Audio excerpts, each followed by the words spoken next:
السلام علیکم۔ امید ہے کہ آپ سب لوگ خیریت سے ہوں گے اور ناولز انجوائے کر رہے ہوں گے۔ اگر آپ نے ابھی تک میرے چینل کو سبسکرائب نہیں کیا تو جلدی سے چینل کو سبسکرائب کر لیں، ویڈیو کو لائک، شیئر اور کمنٹ کرنا مت بھولیں۔ آج ہم لوگ ناول نقش ملال بائی واہبہ فاطمہ کو آگے ریڈ کر رہے ہیں، تو چلیں مزید وقت ضائع کیے بغیر اپنی ویڈیو کی طرف بڑھتے ہیں۔ حریم اٹھو، تمہیں یہ سوپ پی کر میڈیسن لینی ہے، جائش نے اس کی آنکھوں میں جھانک کر نرمی سے کہا۔ حریم اپنی جگہ پر دم ساتھ گئی، وہ پوری طرح اس کی جانب متوجہ تھا۔ حریم سٹ اپ، جائش کے سنجیدہ لہجے میں نرمی تھی اور آنکھوں میں عجیب سی لو دیتی چمک کے ساتھ عجیب سی وحشت ہلکورے لے رہی تھی۔ حریم نے غم و غصے سے اس کی جانب سے اپنا رخ پھیر لیا، اس سے نگاہیں ملانا مشکل تھا۔ حریم کے بندار کو بہت بری ٹھیس پہنچی تھی، وہ رات اس کے احساسات، جذبات اس کی روح کو بری طرح رون چکا تھا۔ سب کچھ چھین کر اتنی سفاکی اور بربریت کے بعد اب اس نرمی اور لہجے کی حلاوت کا حریم نے اچار نہیں ڈالنا تھا۔ تبھی پھر سے آنکھیں بھیگنے لگیں۔ جائش نے اپنے سینے میں ایک سرد سی سانس کھینچی، باؤل کی ٹرے سائڈ ڈرار پر رکھی اور پھر اس کی جانب مڑا، اس کی کمر کے گرد ہاتھ لپیٹ کر اسے ایک ہی بار میں مگر نرمی سے اٹھا کر بٹھایا۔ اس کے چھونے سے حریم کی پھر سے گلے میں سانس اٹک گئی، وہ اپنی جگہ سے بتکی، مگر اس کے مچلنے کے باوجود جائش نے اسے اپنی باہوں کے حصار میں قید کیے رکھا۔ جائش اس کے بالکل قریب ہو کر بیٹھا، وہ بے چین ہوئی۔ جائش کی نگاہیں اس کے سبھی چہرے سے ہٹتی نہیں تھیں اور وہ اتنا ہی تلملاتی اپنی دانست میں بھرپور مزاحمت کر رہی تھی، مگر جائش پر خاطر خواہ اثر نہیں پڑ رہا تھا۔ تبھی اسے بٹھا کر جائش نے سوپ کا باؤل اٹھایا اور اس میں سے ایک چمچ بھر کر اس کے کپ کپاتے لبوں کے قریب لے گیا۔ جائش کی نگاہیں مسلسل بھٹک رہی تھیں، اب وہ ان مخملی نرم و گداز لبوں کو دیکھے گیا جنہوں نے کل اسے تشنہ لبی جیسے احساس سے روشناس کروا کر میٹھے دریا کا راستہ دکھایا تھا۔ جائش کی تنبیہی نگاہوں سے خائف اسے ذرا سا منہ کھول کر سوپ پینا پڑا۔ جائش نے اسے سوپ کا آدھا باؤل پلا دیا، اس کے بعد وہ کیوٹ کیوٹ سے مگر گندے گندے منہ بنانے لگی۔ بس مجھے وامٹ آ جائے گی، وہ بے چین ہوئی۔ جائش نے اسے اپنے حصار سے آزاد کیا، وہ بدک کر سرکتی ہوئی اس سے 2 فٹ کے فاصلے پر جا بیٹھی۔ جانے کیوں مگر اب اس کے اور اپنے بیچ قائم یہ فاصلے جائش کی طبیعت پر انتہائی ناگوار گزر رہے تھے۔ وہ چاہتا تھا وہ اب اس کی سانسوں جتنا اس کے قریب رہے، وہ بہت کم وقت میں اس کے وجود میں سرایت کر گئی تھی جیسے۔ ادھر اس نے جب خود پر غور و خوض کیا تو آنکھیں حیرت اور استعجاب سے پھٹنے والی ہو گئیں۔ وہ صدمے سے اپنے وجود پر موجود وہ کپڑے دیکھے گئی جو اس کے تو ہرگز نہیں تھے۔ جائش نے اس کی آنکھوں میں اب خوف کے ساتھ ساتھ حیرت اور صدمے کے تاثرات ملاحظہ کیے۔ امتیاز، جائش نے بلند آواز میں اسے آواز دی تو وہ بوتل کے جن کی طرح اس کے سامنے حاضر ہوئی۔ جی سردار جی، رفیق میڈیسن لایا؟ جی سردار جی یہ لیں۔ امتیاز نے اس کی جانب تھیلی بڑھائی۔ یہ باؤل لے جاؤ اور رفیق سے کہو مس سمن کی بوتیک میں خود جائے اور اسے بولے کہ سردار جی کی بیوی کے لیے ان کی ضرورت کی ہر چیز وہ خود 2 گھنٹے تک حویلی لے کر آئیں۔ جائش نے کہا۔ حریم اپنی جگہ پر ساکت ہوئی تھی، اس شخص کے آخر کتنے روپ تھے؟ کون سا والا سچا تھا؟ رات والا، ظالم، بے رحم، شفاق، یا اب یہ دن والا انتہائی نرمے لیے ہوئے، سافٹ نیچر، کیئرنگ؟ اب یہ کیا تھا؟ اسے اس کی اتنی فکر کیوں ہو رہی تھی؟ وہ اب گھٹنوں کے گرد اپنے بازو پھوڑ کے کسی غیر مرئی نقطے کو گھورتی یہی سوچے جا رہی تھی، جبکہ امتیاز اس کا آرڈر سن کر اسے میڈیسن پکڑا کر کمرے سے باہر جا چکی تھی۔ اب وہ پھر اس کی جانب متوجہ ہوا، جو انتہائی غیر متوقع طور پر اس کی زندگی میں شامل ہو کر اس کا یہ برسوں کا بے رونق کمرہ اپنے نازک وجود کی دلفریب منظر سے سجا گئی تھی۔ یہ اضافہ جائش کے لیے انتہائی خوبصورت تھا، دلکش اور دل فریب تھا۔ ایک عجیب سا سکون تھا جو اسے یہاں دیکھ کر رگ و جاں میں دوڑ رہا تھا۔ زاویہ نگاہ پوری طرح بدل چکا تھا، اب وہ بس کسی انتقامی کارروائی کا حصہ ہرگز نہیں تھی۔ جائش کے لیے اس کی ملکیت تھی، اس کی عزت اور اس کا سب کچھ، اور شاید محبت بھی۔ جائش نے میڈیسن اپنی ہتھیلی پر نکالی اور پانی کا گلاس اس کی سمت بڑھایا۔ حریم میڈیسن لے لو۔ ویسا ہی نرم جذبات کی تپش سے لو دیتا لہجہ حریم کو پھر سے اذیت سے دوچار کر گیا۔ تبھی حریم نے اذیت سے دوچار ہو کر زور سے آنکھیں بھینچ لیں۔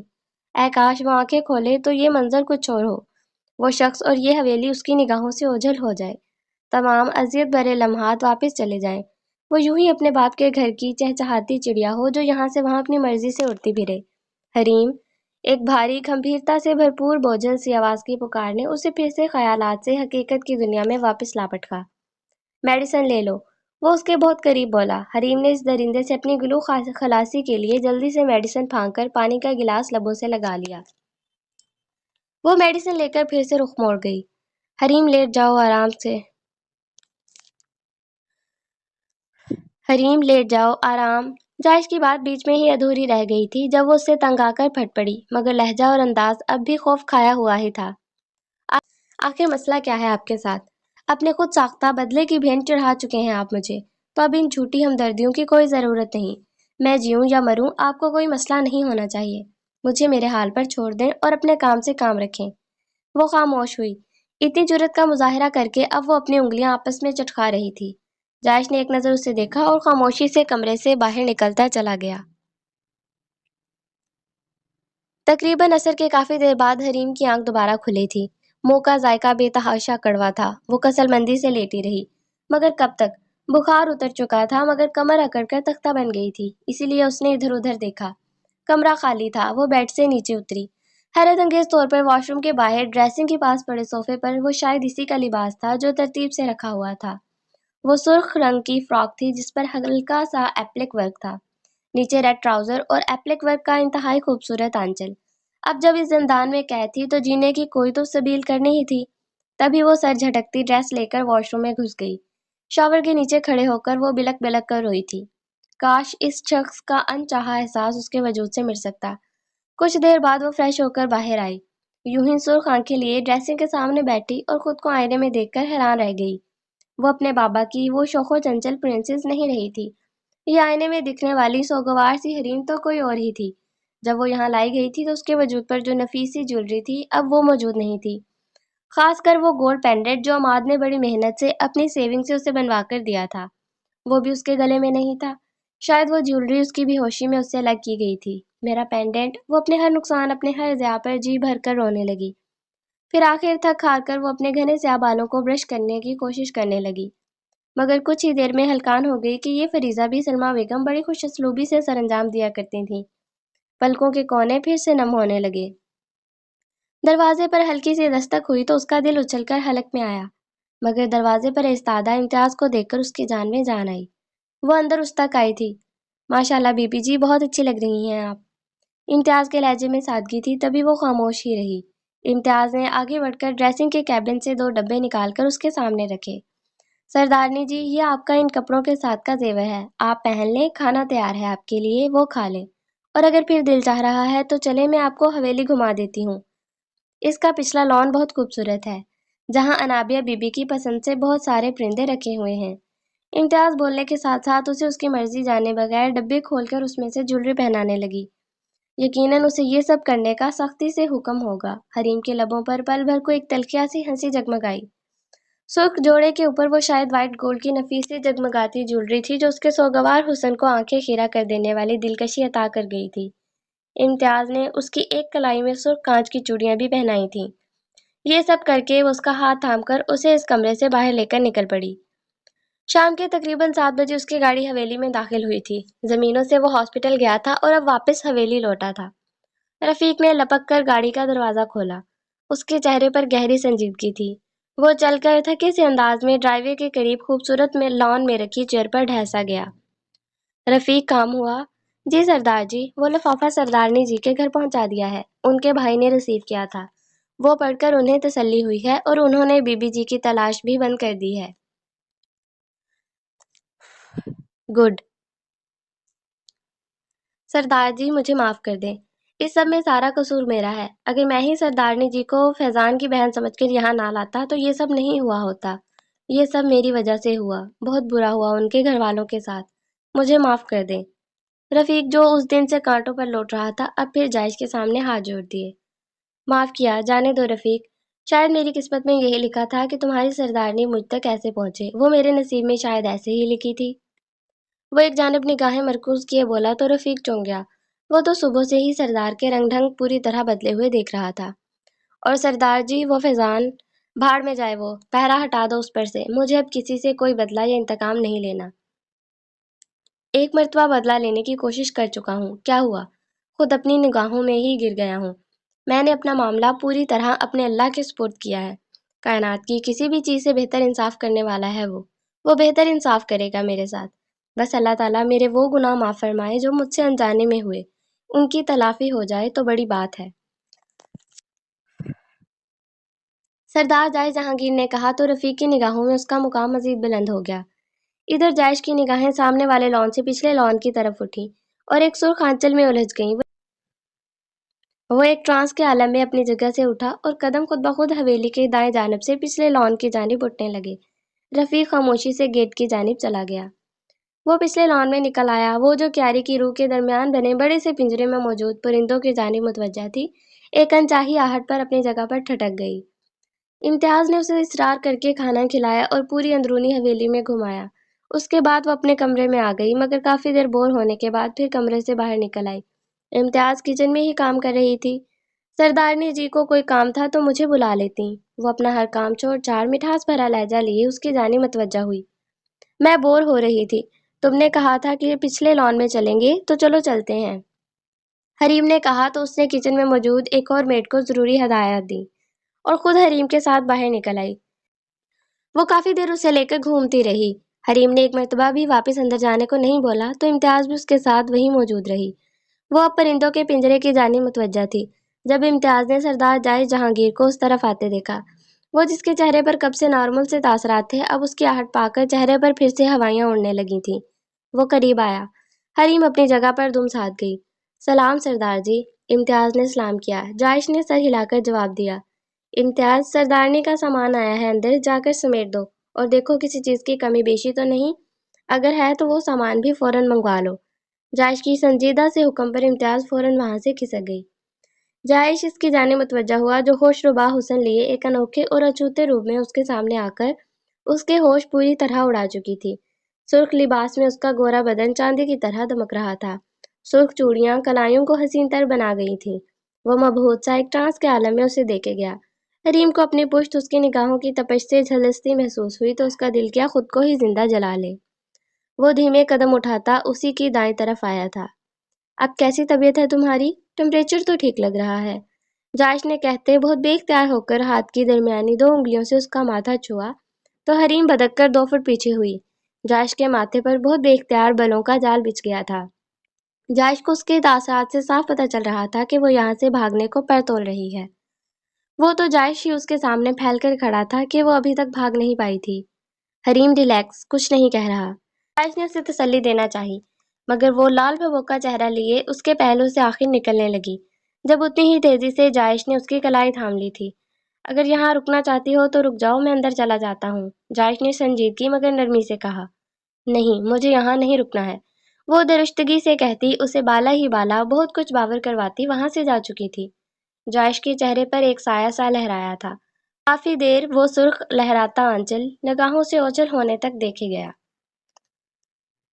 حریم بھاگ کر تیزی سے اندر آئی تھی اور اگلا سانس وہیں پر آ کر صحیح طرح بھرا۔ وہ کمرہ جو فی الحال اسے اس دیو سے بچنے کے لیے اپنے لیے جائے پناہ لگا۔ دروازے پر کھڑے ہو کر لمبے لمبے سانس بھر کر وہ کمرے میں داخل ہوئی تو حیرت اور استعجاب اور صدمے سے آنکھیں پھٹی کی پھٹی رہ گئیں کہ اندر داخل ہوئی تو ایک اور امتحان اس کا منتظر تھا۔ بیڈ پر اس کے لیے کپڑوں کے پیکٹس کا ڈھیر پڑا تھا، جیولری کے ڈبے، 8-10 جوتوں کے ڈبے، میک اپ کا سامان، کچھ اور ضروری سامان، اور اس سب سارے سامان کو امتیاز بڑی احتیاط سے ان پیک کر کے ڈریسنگ میں انتہائی نفاست اور ترتیب سے رکھ رہی تھی۔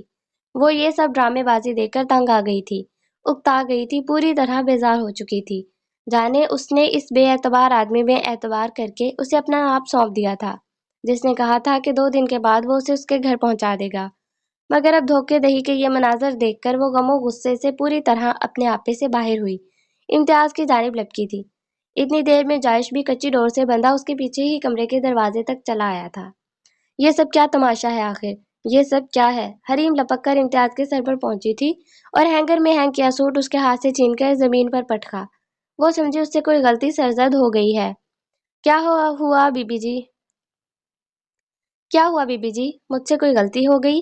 معاف کر دیں، آپ پریشان مت ہوں، آپ جیسے کہیں گی میں ویسے ہی آپ کا سامان رکھ دوں گی، وہ گھبرائے ہوئے انداز میں بولی، مگر اپنے الفاظ سے حریم کو پھر سے سرتاپا جھلسا گئی۔ کس نے کہا یہ میرا سامان ہے؟ حریم نے کہتے بیڈ پر پڑے پیکٹ جھٹکے سے زمین بوس کیے۔ یہاں کا کچھ بھی میرا نہیں ہے، کہتے اس نے جوتوں کے ڈبوں کو ٹھوکر ماری۔ نہیں ہے یہ میرا سامان، سنا تم نے؟ میں کل کو جا رہی ہوں یہاں سے ہمیشہ کے لیے، نہیں ہے یہ میرا سامان، وہ ہذیانی ہو کر چلائی۔ اتنی دیر میں جائش کمرے میں داخل ہو گیا اور کمر پر ہاتھ باندھ کر سنجیدگی اور دکھ سے اسے دیکھے گیا۔ وہ اب جیولری کو باکس کو زمین پر بے دردی سے پھینک رہی تھی۔ امتیاز کے سامنے اس تماشے کی وجہ سے جائش سنجیدگی سے اس کی جانب بڑھا تھا۔ اسے بازو سے کھینچ کر سامان سے پیچھے ہٹایا۔ وہ سسک کر رو دی۔ حریم بہیو یور سیلف، جائش نے سنجیدگی سے اسے ٹوکا۔ چھوڑے مجھے، میں اس پورے سامان کو آگ لگا دوں گی۔ وہ شاید اپنے حواسوں میں نہیں تھی، تبھی اس کی گرفت میں بن آب مچھلی کی طرح پھڑ پھڑائی۔ اپنا آپ چھڑا کر میک اپ کا سامان زمین بوس کر ڈالا۔ اب کی بار جائش کی بھی برداشت جواب دے چکی تھی۔ تبھی وہ اس کی جانب لپکا۔ اس کے دونوں بازو تھام کر جائش نے اسے اپنے جانب کھینچا۔ وہ کٹی ڈال کی طرح اس کے کشادہ سینے سے آ لگی۔ جائش نے اس کی کمر کے گرد بازوؤں کا سختی بھرا گھیرا ترین کیا۔ تمہیں شاید میری بات سمجھ نہیں آ رہی سردارنی کہ میں کیا کہہ رہا ہوں تم سے۔ جائش کے لب و لہجے میں واضح تنبیہ تھی۔ سرخ سنجیدہ نگاہوں سے اس کی آنکھوں میں جھانکا۔ حریم امتیاز کے سامنے کی گئی اس پاگل آدمی کی اس درجہ بے باکی کے شاندار مظاہرے پر حواسوں میں لوٹی تھی، اس لیے دم ساتھ گئی۔ چھوڑے مجھے، کمزور سا لہجہ تھا۔ وہ جیسے شرم و حیا سے زمین میں گڑ گئی۔ اس کے بازوؤں میں کسمسائی۔ امتیاز جاؤ یہاں سے، اور جاتے وقت دروازہ لاک کر کے جانا۔ جائش کی اسی سرد لب و لہجے میں کہنے کی دیر تھی، حریم کے 14 طبق روشن ہوئے تھے۔ امتیاز جو سر جھکائے کھڑی تھی، فوراً حکم کی تعمیل کرتی کمرے کو لاک لگا کر کمرے سے باہر جا چکی تھی۔ چھوڑے مجھے، حریم اب بھی طیش اور اشتعال میں اس کی گرفت میں مچلی۔ واٹس رانگ ود یو حریم؟ یہ کچھ سامان ہی تو ہے جو تمہاری ضرورت کا ہے، اس میں اتنا احتجاج کرنے کی کیا ضرورت تھی آخر؟ جائش نے اب بھی بے تاثر لہجے میں پوچھا۔ مجھے کچھ نہیں چاہیے آپ سے، یہ سامان بھی نہیں، کچھ بھی نہیں۔ آپ نے مجھے کہا تھا کہ کل آپ مجھے میرے گھر جانے دیں گے، اور تمہارا گھر؟ جائش نے اس کی بات بیچ میں اچک لی۔ وہ اس کے باہوں میں جتنا مچل رہی تھی، وہ اتنا ہی پرسکون ہو کر کھڑا اس کے من مونے سراپے میں خود کو الجھتا محسوس کر رہا تھا۔ شادی کے بعد لڑکی کا کون سا گھر ہوتا ہے حریم جائش جہانگیر؟ اب تمہارا گھر کون سا ہے؟ تم کس کی ہو؟ گمبھیر لہجے میں کہتے اس نے حریم کے پیروں تلے سے زمین کھینچی۔ حریم نے بے یقینی سے اسے دیکھا، مگر اس سے متضاد ادھر جائش اس کی حالت سے بالکل بے خبر اس کی آنکھوں میں ڈوب جانا چاہتا تھا۔